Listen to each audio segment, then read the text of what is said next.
Chapter 3 of Her Love from Above. If you get anxious and want to go ahead and finish the book yourself, it is available on Amazon, both through Kindle and ordering a book like this. And all you have to do is look up my name, Rocky Sue. That's RockieSue.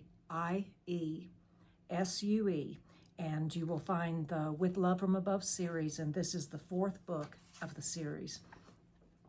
Chapter 3, Tiesel joins the party. Tiesel, known in the angelic ranks as the steadfast one, lowered himself to Ardan's side as the three adults made their way toward the Haven's Rest Lodge. His Pacific Islander brown skin, brown eyes, and dark hair gave him a mysterious air, yet there was not much mystery about this angelic warrior. As the saying goes, he wore his feelings on his sleeve, and his warring abilities became evident whenever he was forced into a confrontation. Since Tiesel's promotion in the angelic realm, he no longer served as Clare's full-time guardian. Instead, he was transferred from one special assignment to another. Still, he was amused that many of those assignments brought him back to his lovely Clare. He had been her guardian for years, so he always cherished the time he was allowed to delight in her crazy antics and mischievous ways. "Praise the Almighty that you have returned," Ardan greeted upon seeing him. "I've not been given a heads up as to what's possible this week, but I think it will be memorable. I'm glad you made it." "And greetings to you too, my friend," Tiesel said. He looked toward the door of Haven's Rest as Buck, Charlie, and Clare neared it. "Anything exciting happened since I've been gone?" "You mean other than Clare attempting to burn off her face, nearly setting the lab on fire, and jumping from a moving vehicle?" Ardan asked. "What?" Tiesel exclaimed with concern. "Yes," Ardan mused. "She roasted a marshmallow one evening when Charlie was late getting home. It caught fire, so she brought it toward her face to blow out the flames." "Mercy me," Tiesel moaned. From that small amount of information, he knew exactly what had happened. "Tell me you're joking," he pleaded. "Nope," Ardan replied. "I'm not. She did it. She flung it so quickly that the marshmallow flew off the stick and plastered itself against her chin." Tiesel moaned again. "Please tell me it didn't burn her too badly." "It would have," Ardan said, "but I drenched the fire against her skin before she had time to scrape the thing off. It looked pretty nasty for a couple of weeks, but she did as the doctor said, and there is no scar." Tiesel sighed. "Good." He turned his attention back to the present. "What have you noticed so far?" "Not much. Charlie guessed correctly about the painting. He and Clare tried to make it here before his cousin, but the fire delayed them, and Paige was early."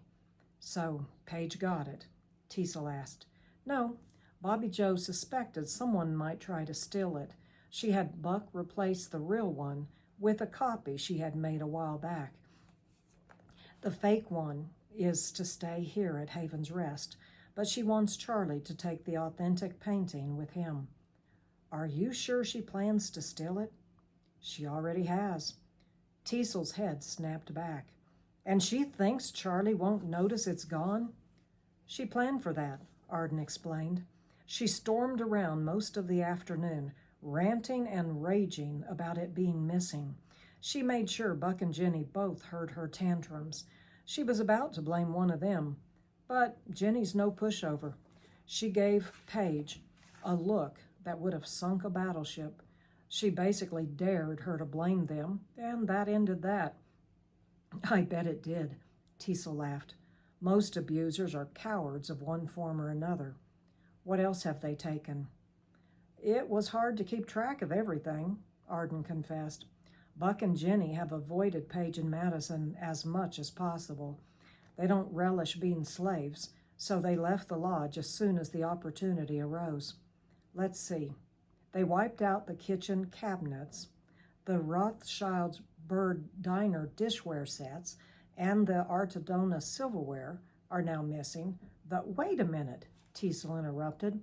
Don't they think Charlie will notice if there are no plates or silverware in the kitchen? They replaced it with some old junk dishes they picked up at a garage sale. They're laughing about how dim-witted men are, saying Charlie and Buck won't notice the difference between Bobby Joe's expensive sets and the cheap ones they purchased on their way. Okay, Tiesel said, but what about Jenny? Do they think she won't notice they're different? It's been more her kitchen than Bobby Joe's for years. Ardan sighed. I think they plan on blaming her for their thievery. At least, that's what it sounded like. Charlie will deal with that, Tiesel declared. Those dishes were meant for Clare, not Paige. He'll make sure she gets them. What else? Well, they've been trying to catch little Miss all afternoon, in between packing anything they can find of value, like Bobby Joe's jewelry and the ancient pottery. They think the collar she's wearing contains real diamonds. Good grief, Tiesel blurted. Didn't they know Bobby Joe better than that? No matter how much she loved that cat, she would never waste money on a diamond collar. Ardan burst into joyous laughter at Tiesel's expression. Well, he continued, Buck might have hinted that the most valuable item of the estate was around the cat's neck. I think he wanted to sidetrack them while bringing a bit of entertainment into the situation. It will be humorous watching them trying to catch her, if they don't kill her in the process. Tiesel laughed at the idea of Buck's misleading tongue. He always was one for comedy, he mused. Ardan continued. They're currently thinking of ways to trap her. Really? Tiesel exclaimed in shock. That cat loves everyone. Why don't they just sit down and call her over? Little Miss has good instinct. She knows they're up to no good, but the fact that they keep calling her Samson might have something to do with it. Samson? Tiesel seemed confused. Bobby Joe lost Samson, nearly 20 years ago. Paige knows that. Ardan laughed, half in amusement and half in awe.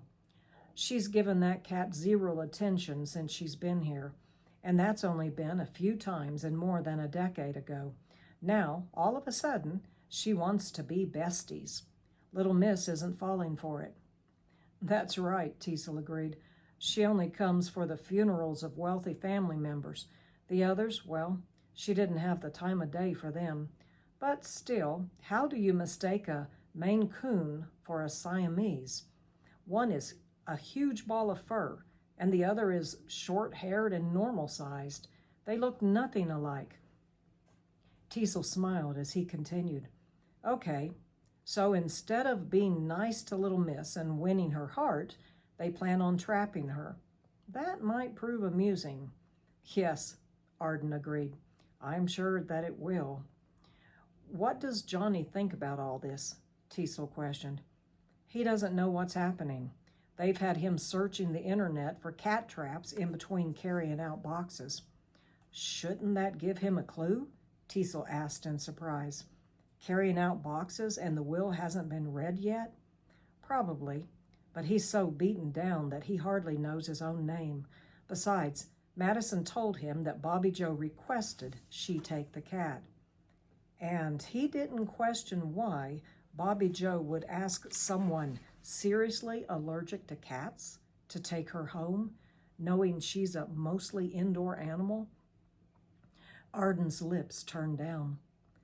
Johnny's a good man, but he doesn't seem to realize the scope of his situation. Either that, or he just doesn't know how to escape it.